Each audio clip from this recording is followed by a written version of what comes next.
Hello दोस्तों, स्वागत है आपका आपके अपने यूट्यूब चैनल स्टडी विद एजे में।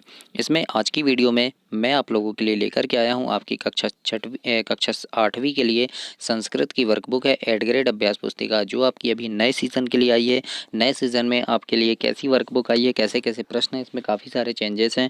तो उन सारे चेंजेस को मैं लेकर के आया हूँ इसमें, और उन सारी चीज़ों के प्रश्न उत्तर मैं इस वीडियो में आपको बताऊंगा कि किस प्रकार से आपको इसे करना है। और आज इस वीडियो में मैं आपको एकादश पाठ मतलब पाठ 11 से पाठ 15 तक एक ही वीडियो में आपको करवाने वाला हूं। इसके पहले भी ऐसे पाठ 6 से पाठ 10 तक एक वीडियो में कराया है, तो उनको भी चैनल पे जाकर के आप अवश्य देखें दोस्तों। प्लेलिस्ट में आप इसको उन वीडियोस को भी देख सकते हैं। आइए जानते हैं, यहाँ पर एकादश पाठ में है सुभाषितानी, यानी इसके बारे में दिया गया है। इन दो बिंदुओं को आप जरूर से पढ़िएगा, यहाँ पर आपके लिए काफ़ी अच्छी बातें लिखी गई है। चलो आगे देखते हैं। बहुविकल्पीय प्रश्न है दोस्तों। निर्देश में है बहुविकल्पीय प्रश्न। प्रश्न नंबर 1, यथेष्टम शब्दस्य संधि विच्छेद अस्ति, तो इसका संधि विच्छेद हो जाएगा दोस्तों यथा धन इष्टम। अ नंबर आपका सही आंसर है, तो अ नंबर में आप टिक कर लीजिएगा, यथा धन इष्टम आपका इसका सही उत्तर होगा। इसके बाद चलो आगे देखते हैं। प्रश्न नंबर दूसरा है, यहाँ लिखा है संपत्तो च विपत्तो च महताम, यानी संपत्ति और विपत्ति का क्या महत्व है, तो एक रूपता है ना, जब एक रूपता होगी तभी महत्व होगा, तो यहाँ पर ब नंबर आपका सही आंसर हो जाएगा। आगे देखते हैं। प्रश्न नंबर 3 है, एक पदेन उत्तरम लिखता। प्रश्न नंबर तीसरा है, भारतस्याः कोशः कीदृशम, तो इसका उत्तर हो जाएगा अयम। इसके बाद चौथा है, उदय काले सूर्यस्य वर्णः कथम भवति, तो इसका उत्तर हो जाएगा दोस्तों ताम्र, यानी उदय काले यानी सुबह के समय सूर्य का रंग कैसा होता है बोल रहा है ना, तो ताम्र के कलर का होता है, तो हम यहाँ लिख देंगे ताम्र। लोके किम दुर्लभम, यानी लोक में क्या दुर्लभ है, तो नरत्वम जो है वो दुर्लभ है, तो नरत्वम लिख देंगे हम यहाँ पे। तो इस प्रकार से ये 5 प्रश्न का उत्तर हो गया आपका। दोस्तों चैनल को जरूर से सब्सक्राइब करना, वीडियो को लाइक करना, क्योंकि आपकी परीक्षा के समय भी आपकी अर्धवार्षिक वार्षिक परीक्षा होने वाली है। उसके पहले मैं आपको प्रश्न उत्तर देता हूँ, क्वेश्चन अभ्यास प्रश्न देता हूँ कि किस प्रकार के प्रश्न आपकी परीक्षा में पूछे जाएंगे, जिन्हें पढ़कर आप काफ़ी अच्छे नंबरों से परीक्षा में पास हो सकते हैं। तो उन सारे प्रश्नों को देखने के लिए, उन सारे वीडियोस को देखने के लिए आप चैनल को सब्सक्राइब कर लीजिए, ताकि जब भी वह वीडियो डालूँ आप तक वह वीडियो पहुँच सके और आप आसानी से उसे प्राप्त कर सकें और उन्हें पढ़कर अच्छे नंबरों से आप पास हो सकें। इसलिए आप चैनल को सब्सक्राइब जरूर करना दोस्तों। प्रश्न नंबर 6 देखते हैं, अयम निज परोवेति, यानी इति गणना के कुर्वन्ति, तो इसका उत्तर हो जाएगा लघु चेतासाम। इसके बाद अगला देखते हैं, एक वाक्येन उत्तरम लिखा था। प्रश्न नंबर 7 है, भारतस्याः के कोशे कस्मात् वृद्धि मायाति, तो इसका उत्तर होगा दोस्तों अपूर्वा। इसके बाद प्रश्न नंबर 8वां देखते हैं। इसमें लिखा है छायामन्यस्य के कुर्वन्ति, तो इसका उत्तर होगा तिष्ठन्ति स्वयमापते। ऐसा आपको लिखना है प्रश्न नंबर 8 के उत्तर में। प्रश्न नंबर 9 देखते हैं। प्रश्न नंबर 9 में पूछा है आपके, लोके किवित्वम कीदृशम, तो इसका उत्तर हो जाएगा दोस्तों नीति निपुणः। और 10वां प्रश्न है, धीरा कुत्र न प्रविचलन्ति, तो इसका उत्तर होगा न्यायपथ, है ना। इस प्रकार से, यानी कौन से पथ में हमको धीरे चलना चाहिए बोल रहा है, तो न्याय पथ में हमको धीरे चलना चाहिए। प्रश्न अब देखते हैं, दीर्घोत्तरी प्रश्न है। प्रश्न नंबर 11 है, केन विना भारतम भारतम नाही, तो इसका उत्तर होगा दोस्तों बिना रामायणम कालिदासम च, है ना। उसका उत्तर में आपको लिखना है बिना रामायणम कालिदासम च। इसके बाद अगला देखते हैं। प्रश्न नंबर 12 है, सत्पुरुषा इव के संति, तो इसका उत्तर हो जाएगा दोस्तों फलान्यपि परार्थ। ये आपका प्रश्न नंबर 12 का उत्तर है। तो इस प्रकार से ये आपका पाठ 11 समाप्त हुआ, एकादश पाठ समाप्त हुआ। इसके बाद हम द्वादश पाठ देखेंगे। द्वादश पाठ में दिया है आपको चित्रकूटम, तो इसके बारे में हम जानेंगे। तो यहाँ पर चित्रकूट के बारे में काफ़ी सारी बातें दी गई है, तो इन बिंदुओं को आपको काफ़ी अच्छे से पढ़ना है और उसको जानना है। अब हम निर्देश में देखते हैं बहुविकल्पीय प्रश्न। प्रश्न नंबर 1 पूछा है, श्री रामचंद्र चित्रकूटे कति वर्षीय निवासन्ति, तो इसका उत्तर आएगा दोस्तों 13 वर्षीय, यानी 13 वर्ष उन्होंने निवास किए थे। 12 वर्ष किए थे, 13वें वर्ष चले गए थे, तो यहाँ पर 13 वर्ष आएगा, त्रयोदशी आप इसमें लिख देंगे। प्रश्न नंबर दूसरा है, मंदाकिन्या तटे अस्ति, यानी मंदाकिनी किस कहाँ पर है, कौन के तट पर क्या है, तो यहाँ पर क्या है, तो यहाँ पर लिख देना आप रामघाट, है ना। रामघाट जो है मंदाकिनी के तट पर है, तो इस प्रकार से आपका उत्तर हो जाएगा प्रश्न नंबर 2 का। इसके बाद देखते हैं निर्देश में है एक पदेन उत्तरम लिखा था। प्रश्न नंबर तीसरा है चित्रकूटे कीदृशानि वनानि सन्ति, तो इसका उत्तर लिखना सघनानि वनानि, मतलब कैसे वन है चित्रकूट के पास पूछ रहा है, तो सघन वन है ना, घने वन है, तो सघनानि वनानि लिख देना आप। इसके बाद प्रश्न नंबर चौथा है महर्षि अत्रि कुत्र तपस्या कृतवान, तो इसका उत्तर हो जाएगा चित्रकूट नगरे। तो इस प्रकार से आप अपनी वर्कबुक में लिखेंगे चित्रकूट नगरे। इसके बाद आगे देखते हैं प्रश्न नंबर पाँचवा है नौका विहारस्य आनंद कै लभ्यते, तो इसका उत्तर होगा यात्री भी लभ्यते। प्रश्न नंबर 6 है जयंतः काकरूपेण सीता चरणेन किम कृतवान, यानी जो कौवा था वो सीता के चरणों में क्या करके चला गया बोल रहा है, तो उत्तर में लिखना चंचू प्रहारम, मतलब अपने चोंच से प्रहार करके चला गया था, है ना, तो चंचू प्रहारम आप लिख दीजिएगा यहाँ पर। इसके बाद निर्देश में लिखते हैं एक वाक्येन उत्तरम लिखता। प्रश्न नंबर 7 है गुप्त गोदावरी स्थलम कुत्र वर्तते, यानी गुप्त गोदावरी स्थल कहाँ है, तो उत्तर में लिखना चित्रकूट पंचकोश दूरम, यानी चित्रकूट से 5 कोस दूर है। इसके बाद हो जाएगा सूर्योदयात सूर्यास्तम यावत किम भवति, तो इसका उत्तर होगा दोस्तों मंत्रोच्चारेण वातावरणम, ये इसका उत्तर हो जाएगा। इसके बाद आगे देखते हैं प्रश्न नंबर 9वां है। 9वें प्रश्न में लिखा है आपका कादमगिरी स्थलम किमाच्छादितम अस्ति, तो इसका उत्तर होगा दोस्तों हरितिमा। प्रश्न नंबर 10 है क जलप्रपात खलु द्रष्टव्य, तो उत्तर में लिखना कल कलनाद पुरीतः। इस प्रकार से आपको प्रश्न नंबर 10 का उत्तर लिखना है। इसके बाद आगे देखते हैं अब है दीर्घ उत्तरी प्रश्न। प्रश्न नंबर 11 है चित्रकूट इति पठाधारेण अनुसूया विषय का जनश्रुति अस्ति, यानी चित्रकूट में अनुसूया के विषय में क्या लोग क्या कहते हैं, ऐसा आपको बताना है ना, लोगों की क्या धारणा है, तो उत्तर में लिखना सगन मध्य अनुसूयाश्रम विद्यते, यानी सगन मध्य के पास जो है अनुसूया का आश्रम है। मंदाकिन्या उद्गम स्थल एतत्, मतलब वहाँ से क्या है मंदाकिनी नदी का उद्गम स्थल हुआ है। अनुसूयादव तपस्याम अनुर्वन, इस प्रकार से आपको वर्कबुक में लिखना है। अब देखते हैं प्रश्न नंबर 12 है जानकी कुंडम कथम प्रसिद्धम, तो उत्तर में लिखना वनवासे सीता अत्रैव स्नानम करोति उत्त्येव जानकी कुंडम प्रसिद्धम, तो इस प्रकार से आप अपनी वर्कबुक में लिखेंगे दोस्तों। तो अब आगे देखते हैं ये द्वादश पाठ समाप्त हुआ। अब त्रयोदश पाठ देखते हैं। 13 पाठ है आपका आचार्योपदेशः, तो आचार्य ने क्या उपदेश दिए थे इसको देखना है यहाँ पर और पढ़ना है आपको इसको अच्छे से। और अब हम देखते हैं इसके निर्देश में बहुविकल्पी प्रश्न जो दिए हैं। प्रश्न नंबर 1 बहुविकल्पी प्रश्न है। प्रश्न नंबर 1 दिया है व्रतम यथा रक्षते, तो इसका उत्तर हो जाएगा दोस्तों धर्म भयेन, तो यहाँ आप धर्म भयेन लिख दीजिएगा।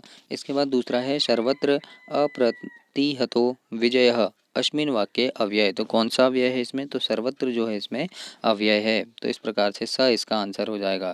तो ऐसे आपको अपनी वर्कबुक में लिखना है दोस्तों आप चैनल को ज़रूर से सब्सक्राइब करना, क्योंकि आपको ऐसी वीडियो और भी मिलती रहे। और आपके सारे सब्जेक्ट की वीडियो चैनल पर डली हैं, तो उनको भी आप चैनल पर जा करके देखें। और आपके वार्षिक परीक्षा के पहले मैं अभ्यास प्रश्न की वीडियो लेकर के आता हूं, जिसमें काफ़ी महत्वपूर्ण प्रश्न होते हैं जो आपकी परीक्षा की दृष्टि से काफ़ी ज़्यादा इंपॉर्टेंट होते हैं। तो वे सारे प्रश्न आपको समय पर मिल सकें, इसके लिए आप चैनल सब्सक्राइब कर लेना, बेल आइकन प्रेस कर लेना, ताकि जैसे ही मैं वह वीडियो डालूँ आपको वह मिल सके। अब देखते हैं प्रश्न नंबर तीसरा, जिसमें दिया है आपको प्रश्न नंबर तीसरे में एक पदेन उत्तरम लिखा था तव भवतु सर्वत्र अप्रतिहतो विजय इति का उक्तवान, तो इसका उत्तर हो जाएगा श्री रामदासः कस्य मन मोहावरणम निवृतम, तो इसका उत्तर हो जाएगा भगवान। तो इस प्रकार से आप प्रश्न नंबर 3 और 4 का उत्तर लिखेंगे। इसके बाद आगे देखते हैं प्रश्न नंबर 5वां है। इसमें पूछा है श्री रामदासेन किमर्थ युवा मठे निर्मिता, तो इसके उत्तर में लिखना राष्ट्रभाव भाविता सत्सो युवगणा, इस प्रकार से इसका उत्तर हो जाएगा। इसके बाद प्रश्न नंबर 6 है प्रजा हितज्ञो नियमेन का पालियेत, यानी प्रजा के हित का नियम का पालन कौन करता है, तो इसका उत्तर लिखना नृप यानी राजा। तो इस प्रकार से नृप इसके उत्तर में हो जाएगा। इसके बाद हम एक वाक्यन उत्तरम लिखा था में हम प्रश्न नंबर 7 देखेंगे दोस्तों। श्री रामदासाय सावधानेन किम उदीक्ष्यते, तो इसका उत्तर होगा विजय ध्वज प्रसरः, ये इसके उत्तर में लिख देना। प्रश्न नंबर 8 है त्वमसि में द्वितीयम हृदयम इति केन उक्तम, तो उत्तर में लिखेंगे श्री रामदास, ये इसका उत्तर होगा। तो इस प्रकार से आपको लिखना है अपनी वर्कबुक में। अब देखते हैं प्रश्न नंबर 9 है श्री रामदासेन केशाम उन्मूलनाय कथितम। इस प्रकार से लिखा है श्री रामदास। प्रश्न नंबर 9 है दोस्तों, श्री रामदासेन केशाम उन्मूलनाय कथितम। तो इसका उत्तर हो जाएगा नए मार्गम अवलंब्य उत्पथगामिनो नृपाधमान च। इस प्रकार से आपको प्रश्न नंबर 9 का उत्तर लिखना है। अब हम प्रश्न 10वां देखते हैं, जिसमें लिखा है श्री रामदासानुसारेण शिवराजः कस्य अंशम आसीत। तो इसका उत्तर हो जाएगा शंकर आसेन, यानी किसका आसन था, तो शंकर का आसन था। इस प्रकार से आप लिख देंगे। दीर्घ उत्तरी प्रश्न में प्रश्न नंबर 11 है, श्री रामदासस्य मठे निर्मितानाम युवगणानाम विशेषता लिखता। यानी वहाँ पर क्या लिखना है, युवाओं की विशेषता लिखना है। तो हम क्या लिखेंगे यहाँ पर, श्री रामदासस्य मठे युवागणानाम राष्ट्रभाव भवितो सतसो युवगणा तदीमेव व्यायामयो गोपचिंता गसत्वा विद्या विद्याकलादंड नये प्रतिष्ठिता राष्ट्रभक्ता उपधा विशोधिता भवन्तु ते भवीरणे सहाया। इस प्रकार से आपको प्रश्न नंबर 11 के उत्तर में लिखना है। अब देखते हैं प्रश्न नंबर 12, अर्थानुसार युग्म निर्माण कुरुत। यानी अर्थ के अनुसार युग निर्माण करना है हमको। जैसे यहाँ लिखा है साधु नाम, क्या लिखा है यहाँ पे, साधु नाम। तो हम यहाँ लिख देंगे साधु नाम और इसका अर्थ होता है रक्षते, है ना। तो ये साधु नाम का रक्षते हो जाएगा। तो ऐसे आपको यहाँ लिखना है। फिर दुष्कृतम, ये लिखा है दुष्कृतम, तो इसका अर्थ क्या हो जाएगा, रक्षणम। तो दुष्कृतम का रक्षणम हम लिख देंगे यहाँ पे, ये वाला, है ना। फिर है धर्म भयन, ये लिखा है धर्म भयन, तो धर्म भयन का हो जाएगा हिंसनम। तो धर्म भयन का ये हिंसनम आ जाएगा दोस्तों ये। अब ये लास्ट बचा है संपादयतु, तो इसका आ जाएगा तवाभिष्टम। तो इस प्रकार से आपको यहाँ पर मिलान करके लिखना है। तो ऐसे आप अपनी वर्कबुक में लिखेंगे। इसके बाद हम आगे देखेंगे चतुर्दश पाठ देवी अहिल्या, यानी 14 पाठ देखेंगे जो देवी अहिल्या के बारे में दिया गया है। इसमें निर्देश में बहुविकल्पी प्रश्न है दोस्तों, और इसमें दिया है प्रश्न नंबर 1, आदि शंकरा मंडन मिश्रयों मध्य शास्त्रार्थ चर्चा यानी कहाँ हुई थी, तो महेश्वर नगरी में, है ना। तो महेश्वर नगर इसमें सही आंसर द नंबर हो जाएगा। प्रश्न नंबर 2 है, अहिल्या व्यक्तित्व वर्तते। अहिल्या का व्यक्तित्व कैसा था, तो बहुमुखी आ जाएगा, है ना। बहुमुखी व्यक्तित्व की थी वो, तो अ नंबर इसमें सही आंसर होगा आपका, अ नंबर लिखना है आपको। इसके बाद प्रश्न नंबर 3 देखते हैं, देवी अहिल्या कस्य पुत्रवधू आशीत। देवी अहिल्या जो थी वो किसकी पुत्रवधू थी, तो यहाँ पर लिख देना आप मल्हार रावस्य, मतलब मल्हार राव की पुत्रवधू थी, यानी बहू थी। प्रश्न नंबर 4 है, इंदौर नगर से हृदयमिव क प्रेक्षीयम। तो इसका उत्तर होगा रजवाड़ा स्थलम। इस प्रकार से आप लिखना, है ना। मतलब इंदौर नगर के हृदय में का क्या स्थित है, तो रजवाड़ा नगर स्थित है। तो ऐसा आपको प्रश्न नंबर 3 और 4 में लिखना है दोस्तों। इसके बाद आगे देखते हैं प्रश्न नंबर 5 है। यहाँ पूछा है मालेरावस्य मातु नाम किम। तो उत्तर में लिखना देवी अहिल्या नाम था, है ना। उज्जैनिया प्राचीन नाम किम, यानी उज्जैन का प्राचीन नाम क्या था, तो अवंतिका नाम था। तो अवंतिका लिख देंगे यहाँ पे हम। इसके बाद प्रश्न नंबर 7 देखते हैं, एक वाक्येन उत्तरम लिखता मालवा क्षेत्र से नदी नाम नामामी लिखता। यानी मालवा क्षेत्र की नदियों के नाम लिखना है। तो नर्मदा, क्षिप्रा, शिवना, चंबल। इस प्रकार से आप वर्कबुक में लिखेंगे। प्रश्न नंबर 8 है, महेश्वर स्थाने शास्त्रार्थ चर्चा कयो मध्य अभवत। यानी महेश्वर नगर में शास्त्रार्थ चर्चा किनके मध्य हुई थी, तो उत्तर में लिखना आदि शंकर मंडन मिश्रयो मध्य, यानी आदि शंकर और मंडन मिश्र के बीच में हुई थी। इस प्रकार से आप उत्तर में लिखेंगे दोस्तों। इसके बाद प्रश्न नंबर 9 है। यहाँ लिखा है अहिल्या शासन व्यवस्थायाम का विशिष्टा। यानी अहिल्या के शासन व्यवस्था की क्या विशेषता थी, तो लिखना अर्थनीति, रक्ष नीति, विद्या प्रीति च। इस प्रकार से उत्तर में लिखना है। और प्रश्न नंबर 10 है, अनुपदेशस्य राज्ञा का। तो उत्तर में लिखना सहस्त्रार्जुनस्य। इस प्रकार से आपको उत्तर में लिखना है दोस्तों। अब आगे देखते हैं हम प्रश्न नंबर 11 है दीर्घ उत्तरी प्रश्न में, और 11वें में लिखेंगे पाठे समागतानाम प्राचीन व्यक्तिनाम स्थानानाम ग्रंथानाम च नमामि लिखता। तो इसके उत्तर में लिखना विक्रमादित्य भोजराजा, जैसे कि यह मल्हार राव, चौकीग्राम, रघुवंशम ऐसा लिखा है ना। तो इस प्रकार से हम यहाँ लिख देंगे विक्रमादित्य भोजराजा, अहिल्याबाई, मालवा क्षेत्र, रजवाड़ा, महेश्वरम, अवंतिका, रामायण, महाभारत, जैन धर्म। यानी प्राचीन नाम जो आए हैं पाठ में उनको हमको लिखना है। तो ये जो प्राचीन नाम आए हैं हमने यहाँ लिख दिए हैं। तो ऐसे ही आपको भी अपनी वर्कबुक में लिखना है। अब देखते हैं यहाँ प्रश्न नंबर 12 है। इसमें पूछा है पठाधारेण महिष्मती नगरस्य विशेषता लिखता, यानी पाठ में जो महिष्मती नगर की विशेषता बताई गई है उसको आपको लिखना है। तो उत्तर में लिखना महिष्मती नगरम अधुना महेश्वर नगरम अस्ति अनुपदेशस्य राज्ञा सहस्त्रार्जुनस्य राजधानी अपि आसीत। इस प्रकार से आपको अपनी वर्कबुक में लिखना है। तो इस प्रकार से ये आपका पाठ 14 समाप्त हुआ दोस्तों। इसके आगे अब हम ये पंचम 10 पाठ देखते हैं। कूट श्लोक यानी 15 पाठ है आपका कूट श्लोक, इसको देखेंगे। इसमें लिखा है बहुविकल्पी प्रश्न। प्रश्न नंबर 1 है कि कृष्णमुखी शब्दे विशेषणम अस्ति, यानी कृष्णमुखी शब्द में विशेषता क्या है, तो क्या है, कृष्ण है। इसके बाद है चंद्रमा शब्द से समानार्थी, चंद्रमा का समानार्थी शशि हो जाएगा, तो सा नंबर इसमें सही आंसर है। तो ऐसा आपको अपनी वर्कबुक में लिखना है। अब देखते हैं प्रश्न नंबर 3 है पन्नगः किमिच्छन्ति, तो इसका उत्तर हो जाएगा दोस्तों बिलम। सर्पिण्या कति जिम्हि, तो यहाँ हो जाएगा द्विजिम्हि। जिम्हा कितनी जिम्हा होती है, तो द्विजिम्हा, 2 जीभ है ना। इस प्रकार से उत्तर में लिखना है द्विजिम्हा। आगे देखते हैं प्रश्न नंबर 5 है यहाँ पर शीतल वाहिनी का, तो शीतल वाहिनी कौन है, गंगा है, तो यहाँ गंगा लिख दीजिएगा आप। फिर है एको नाभिसन्ति स्त्रीणाम स्थानार्थम कुत्र गता, तो इसका उत्तर हो जाएगा नर्मदा। तो प्रश्न नंबर 6 में लिखेंगे आप नर्मदा। इसके बाद प्रश्न नंबर 7वां देखते हैं का एक चक्षु, यानी एक आंख वाला कौन है, तो सुई एक चक्षु हो जाएगा, है ना, सुई एक चक्षु। प्रश्न नंबर 8 है बहुव्रीहि समासानुसारेण लोकनाथम का, यानी बहुव्रीहि समास के अनुसार लोकनाथ क्या है, तो उत्तर में लिखना बहुव्रीहि समासानुसारेण लोकनाथ शिक्षक अस्ति, क्या हो जाएगा, शिक्षक होगा। इस प्रकार से आप उत्तर में लिखेंगे। अब देखते हैं कातरम युद्धे किम करोति, तो उत्तर हो जाएगा दोस्तों पलायनम। मृगात किम जायते, तो उत्तर हो जाएगा इसका कस्तूरी जायते।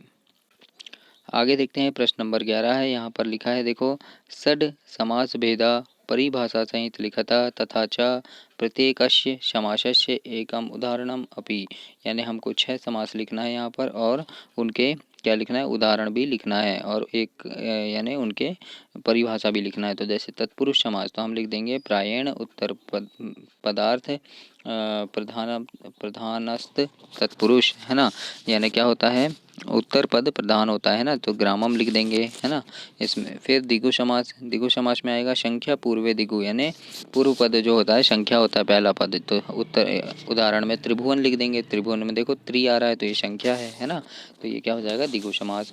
कर्मधारय समास, तो यहाँ लिख देंगे स चाशव धर्मधारय, है ना, तो जैसे उदाहरण के लिए हो गया घनश्याम।